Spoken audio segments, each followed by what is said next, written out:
नमस्कार, आज हम बात करेंगे थायराइड के बारे में।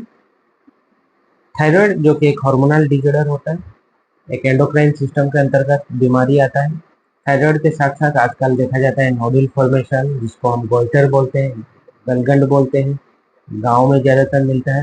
थायराइड ज़्यादातर बीमारी जो होता है वो फीमेल केस में ज़्यादा पाया जाता है, लेकिन बहुत रेयरली मेल केस में भी पाया जाता है। और इसका लक्षण अगर देखेंगे तो फिर आप देखेंगे वेट गेन, वेट रिड्यूस, ऐसे इस तरह का लेथर्जी, फैटिक और भी बहुत तरह का समस्या दिखाई देता है, जो कि लक्षण होता है थायराइड का।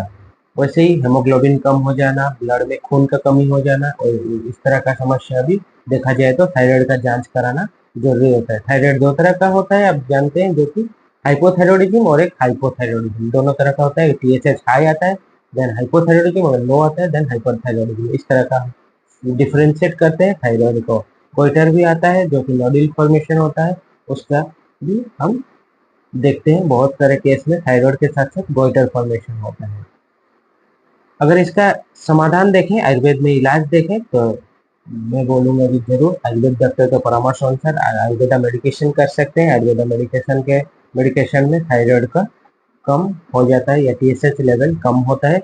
आपको नीचे देख रहा है एक रिपोर्ट है, जो मेरा पेशेंट है, एक बार पेशेंट आए थे तो उनका टीएसएच इतना बढ़ गया था, with in 1 month Ayurveda medicine को मैं चलाया, जिसके वजह से ये रिपोर्ट आपके सामने दिख रहा है, जो कम्प्लीटली नॉर्मल हो चुके हैं पेशेंट।